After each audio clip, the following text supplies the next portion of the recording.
Annie K and the Hound Dog. Today we're going to read you another story. The book is called My Brilliant Book, written and illustrated by Michael Broad.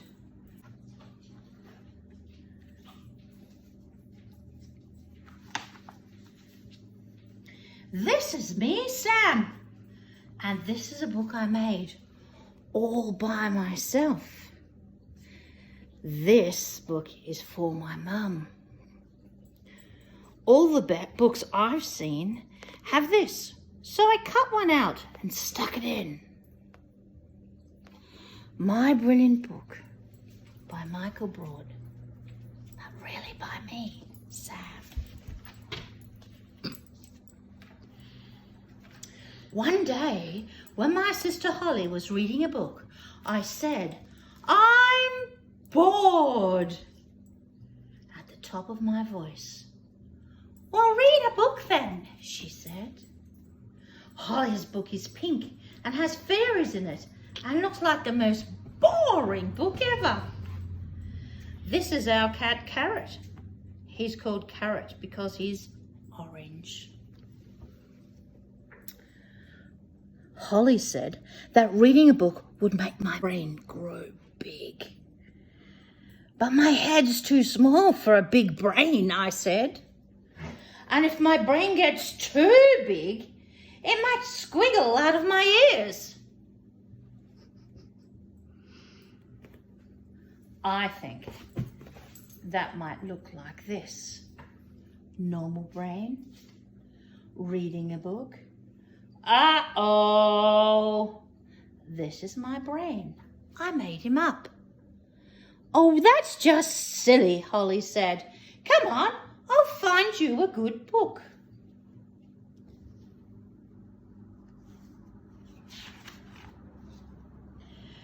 "But all my books are boring," I said, pointing at the pile of boring books under my bed.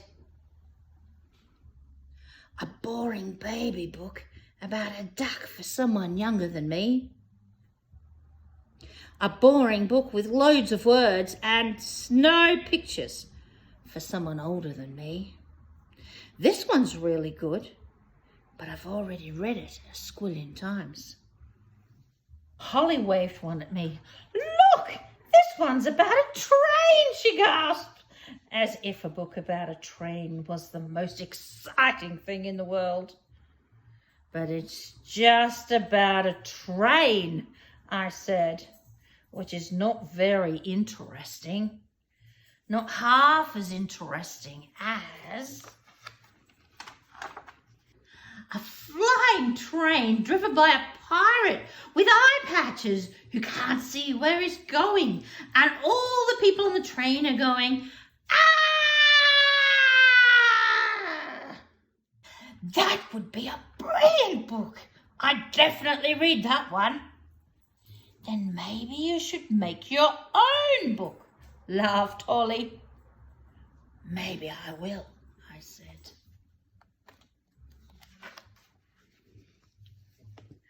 So I got out all my pens and paints and I made 2 lists.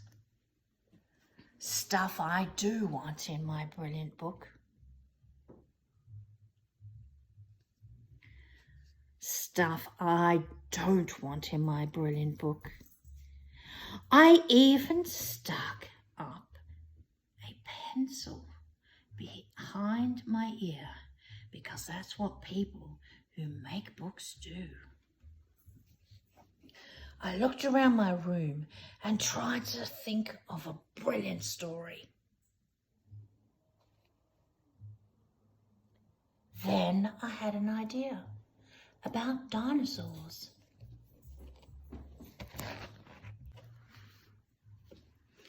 Once upon a time, there was a dinosaur as big as a house. The dinosaur was big as a house because he'd eaten a house.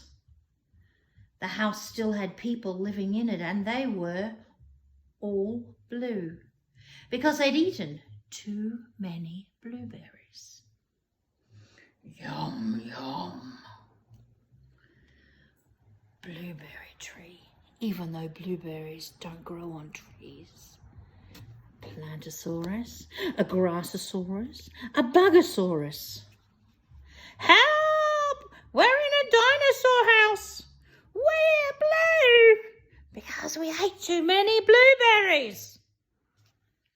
Houseosaurus. Mountainosaurus.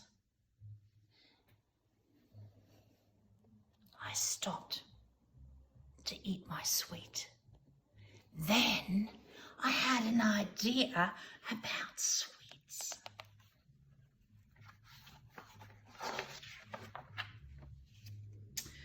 Once upon a time, there was a world made of sweets, and the hairy monsters who lived there were allowed to eat all that they wanted. But they got really big like balloons, floated off into the sky, and kept on going until they ended up in outer space. Yum, yum, yum, yum, yum, yum, yum, yum, yum, yum. Ooh, I love sweeties. Oops, egg grown. Wee. Then I had an idea about outer space. Once upon a time, there were some aliens who lived on the moon and had lots of eyes and no noses. Aliens can look like anything you want, as no one really knows what they look like. The aliens all had 7 legs and argued about shoes all the time. My shoes are nicer than yours. No, my shoes are even nicer than yours. Lovely shoes. What's that smell? I don't know. I haven't got a nose. Shoo! Look at my cowboy boots. Then I had an idea about cowboys. Once upon a time, there were some cool cowboys living in the Wild West. The cowboys were so cool that instead of horses, they rode giant bugs, which they rounded up with magic lassos. Uh-oh! I'll catch you with my magic lasso. I'm a cactus. Yeehaw! Gee up, Mr. Ant. My name is George. Then I had a thought.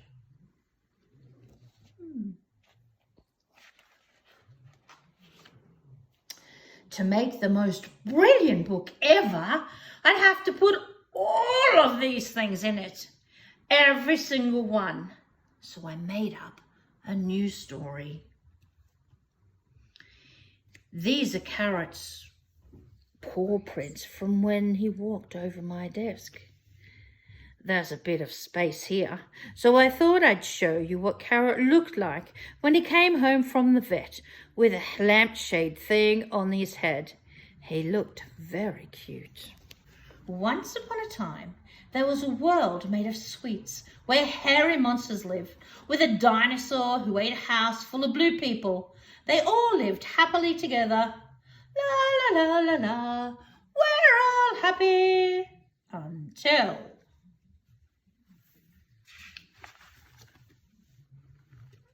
some mean aliens who lived on the moon were arguing about shoes and decided to invade the sweet world in their shoe ships. Achoo! I'm still a cactus. Help! We come not in peace. Gotcha. You can't escape my magic lasso. It's true. Luckily, some cool cowboys riding giant bugs turned up and lassoed the aliens. The monsters were so happy that they let the cowboys ride the house dinosaur.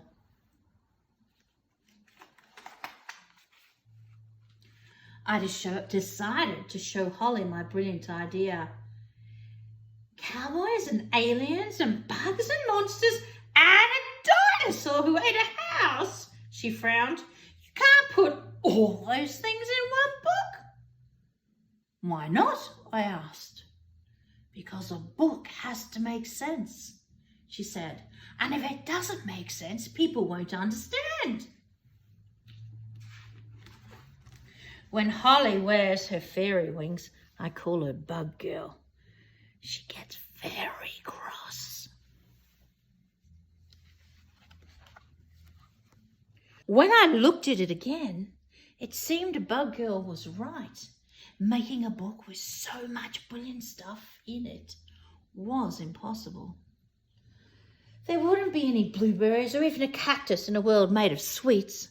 And a dinosaur would much rather eat a monster than a house. And the cool cowboys belong in the Wild West with their giant bugs. And the aliens would only want to invade a world made of shoes. But a light bulb over your head means brilliant idea. Then I realized something. I could make a book with all that brilliant stuff in it, and it would completely make sense. All I had to do was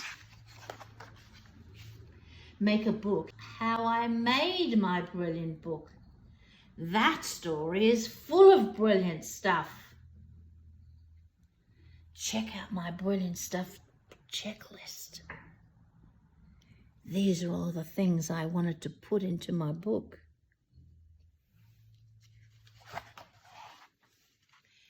Now, think about all the brilliant stuff you like and make your brilliant book. Now, boys and girls, you might have noticed a few things about me today.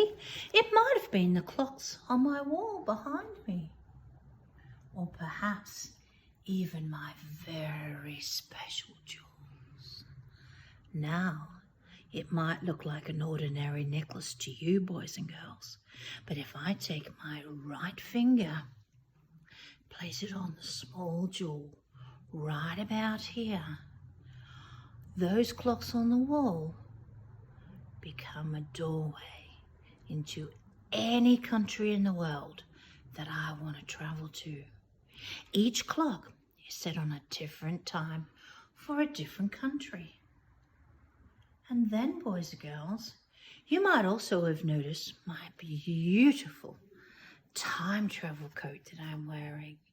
And yes, if I take the pointer finger on my left hand and I place it on the jewel, a little bit bigger, like so, then those clocks allow me to travel through time. Yes, boys and girls, I can go back to the past. I can go back to when I was in grade 3 in primary school. Or even, boys and girls, travel into the future. Perhaps when I'm 99 and a half years old. So you see, boys and girls, these are some of my brilliant things. And I'm going to let you in on a secret. It was found in a tiny, tiny, very musty, smelly, dusty antique store. A little bit like one you might find in Diagonal Valley. Something like one of those Harry Potter books. You know the ones I mean. So, boys and girls, these are some of my brilliant things. Now, you need to go and think about some of your brilliant things.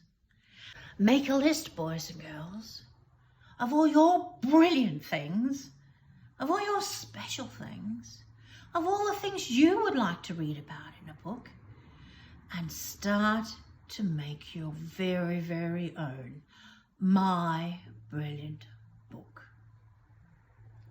So, from Bunny Kay and the Hound Dog, see you next week.